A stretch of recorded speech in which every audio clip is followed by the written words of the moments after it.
अगर 2 करोड़ इस वक्त इंडिया जो बांग्लादेश के अंदर आवाम रह रही वो भूखी मर रही है, अगर 2 करोड़ बांग्लादेश के अंदर आ गया तो भाई आप तो दरख्तों को भी खाना शुरू कर दें, पत्तों को भी खाना शुरू कर दें, फिर भी भूखे मर जाओगे यार। जय श्री राम दोस्तों।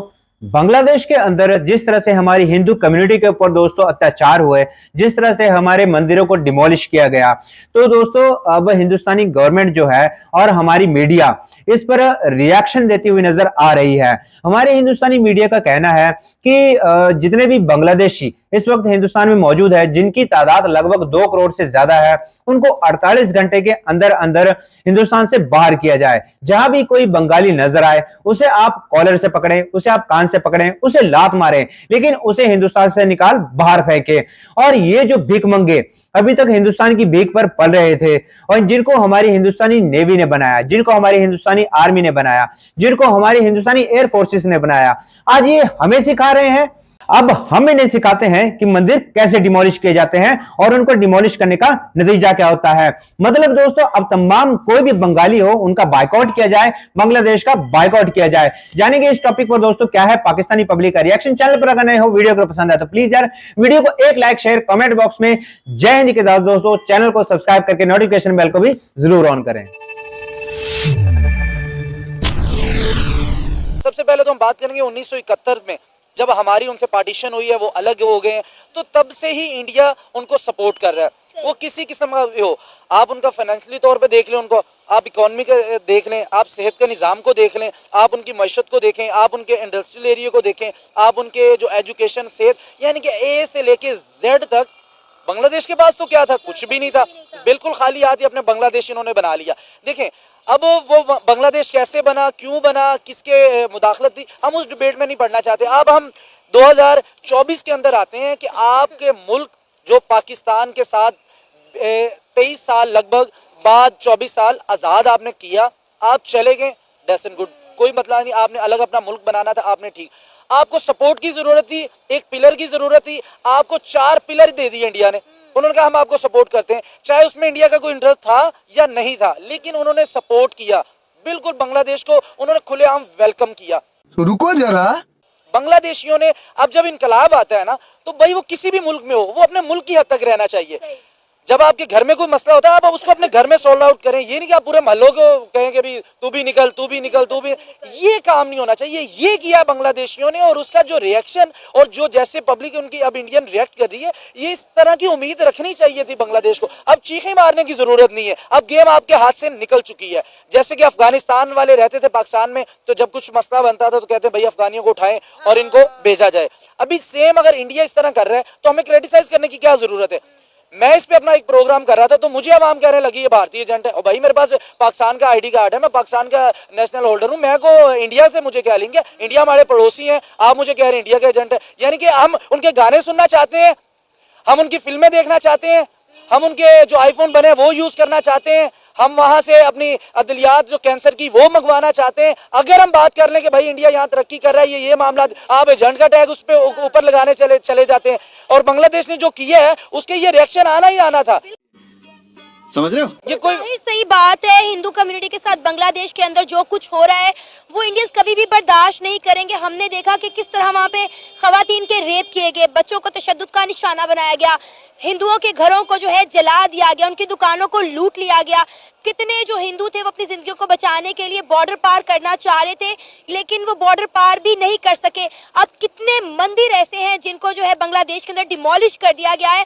जाहिर है आपको पता है कि हिंदू जो हैं उन्हें अपने मजहब से कितना लगाव है, कितनी मोहब्बत है, वो कभी भी ये बर्दाश्त नहीं करेंगे। क्योंकि आपको याद होगा कि जब बांग्लादेश जो था पाकिस्तान से अलग हुआ था, मशरिकी पाकिस्तान से बांग्लादेश बना था, तो इंडिया ने बांग्लादेश को बड़ी सपोर्ट की थी।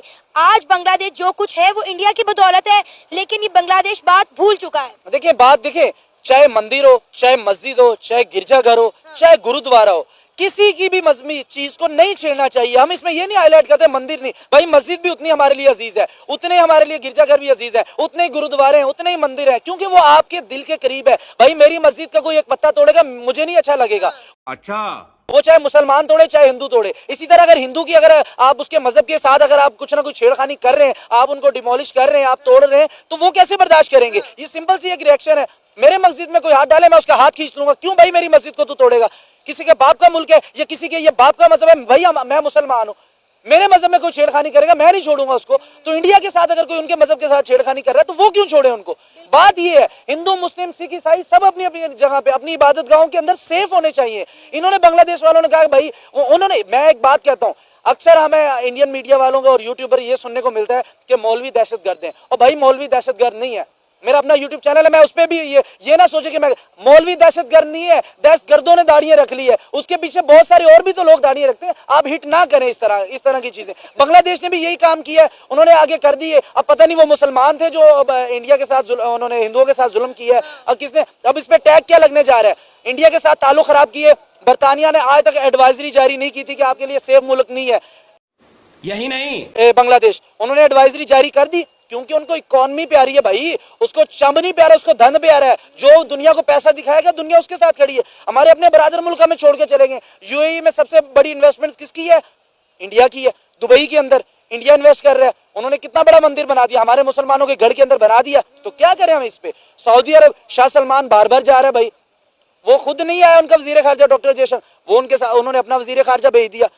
रूस में चले जाए आप, वो इंडिया के साथ ताल्लुक बेहतर कर रहा है। हमारे पड़ोसी ईरान के साथ नहीं भाई हम ताल्लुक बेहतर कर पा रहे, वो इंडिया वहां से आके उनसे ताल्लुक बेहतर कर रहा है। अफगानिस्तान जो हमसे सीख के गया, हमसे खा के गया, सारा कुछ करके गया, चाहे हमें बाहर से फंड आता रहा, लेकिन हमारे मुल्क के अंदर रह के गया, वो हमारे साथ नहीं रहने को तैयार भाई।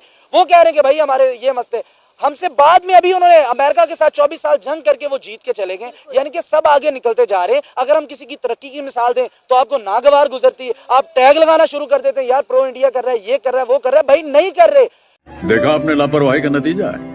अच्छा, वैसे बांग्लादेश को इंडिया के साथ पंगा लेने से पहले 100 दफा सोचना चाहिए था कि जिस मुल्क ने हमें सपोर्ट किया। नहीं, सोचना ही बनता ही नहीं था, पंगा बनता ही नहीं था भाई। 854 बिलियन डॉलर आपने अडानी के देने हैं, इतने तो इनके पास अभी इनके अकाउंट में पैसे नहीं पड़े हुए। इलेक्शन करवाना इनको उसके लाले पड़े हुए। डॉक्टर यूनुस को उन्होंने ला के बिठा दिया है, ठीक है, उसको पता ही नहीं कि मेरे मुल्क के अंदर हो क्या रहा है। 20 साल वो बाहर बैठा है, उसको उठा के आपने लगा दिया है। अगर तुलबा ने तंजीम चलाई उसके पीछे कोई और था, आपने उसको शेख हसीना को उठा के फेंक दिया। भाई वो अगर उसने कुछ गलत किया तो आप उनसे करते, अब आप इलेक्शन के जरिए उनको भी रहने देते। आपने पूरे अपने मुल्क को साफ कर दिया, डॉक्टर यूनुस को लाके बिठा दिया। इलेक्शन से क्या क्या हासिल हो जाएगा, किसकी हुकूमत आनी। मैं आज पेश गोई कर देता हूँ, डॉक्टर यूनुस ने फिर आके बैठ जाना है।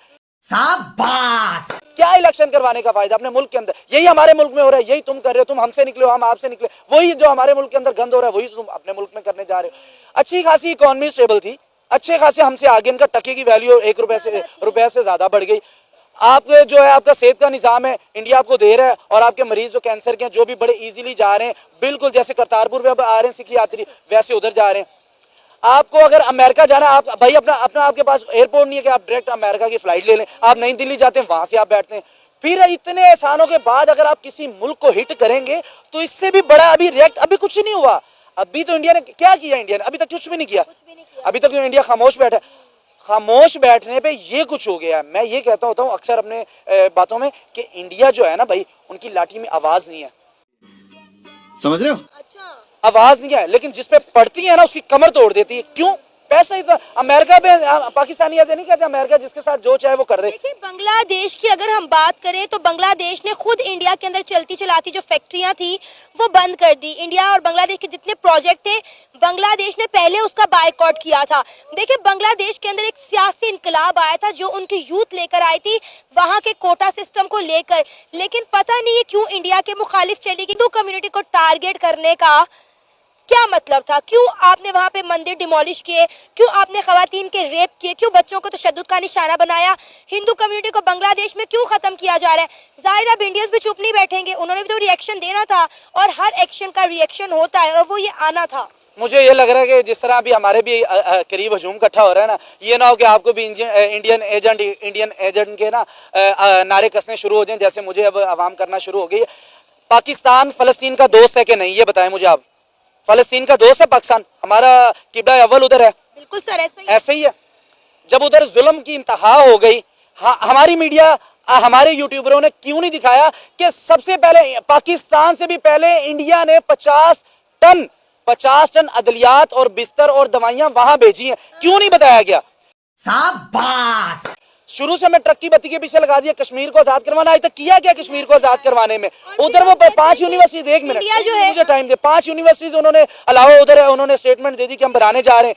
दिवाली आई, 1 लाख दिया जला के उन्होंने पैगाम दे दिया। हमारे कश्मीरी तो हमसे जान छुड़ा रहे हैं। खड़ा करें, रखे कुरान उसके सर पे किसी कश्मीरी के, वो रहने को तैयार है पाकिस्तान के साथ, वो नहीं रहने को तैयार। भाई अगर बात करते हैं तो आपको नागवार गुजरती है। मतलब कुछ तो अकल से काम ले। एक जाहिल है, एक पढ़े लिखे भी नहीं है, मतलब किसी किस्म की कोई अकल नाम की चीज नहीं है। बांग्लादेशियों ने छेड़ के अपनी मौत को दावत दी है। उनके साथ नहीं, इंडिया को क्या फर्क पड़ेगा अगर 3, 4, 500 अगर ट्रिलियन की, हालांकि है नहीं, बिलियन की भी नहीं है, मैं ट्रिलियन की कह लेता हूं। अगर ट्रिलियन का भी नुकसान, 500-600 ट्रिलियन डॉलर का भी नुकसान हो जाता है तो वो तो इतना स्पोर्ट्स में क्या, वो जो उनका बिल्कुल छोटा एक लेवल है ना, ये जो कबड्डी की गेम चल रही है, ये उससे वो इतना रेवेन्यू जनरेट करते हैं, उनको फर्क नहीं पड़ता। हमारे इधर एक सुई नहीं बनती। तो रुको जरा, अगर बांग्लादेशियों को इंडिया ने निकालना शुरू कर दिया, जैसा कि मैंने बताया कि 2 करोड़ से ज्यादा बांग्लादेशी हिंदुस्तान के अंदर रहते हैं, तो बांग्लादेश इनको जो है एडजस्ट कैसे करेगा?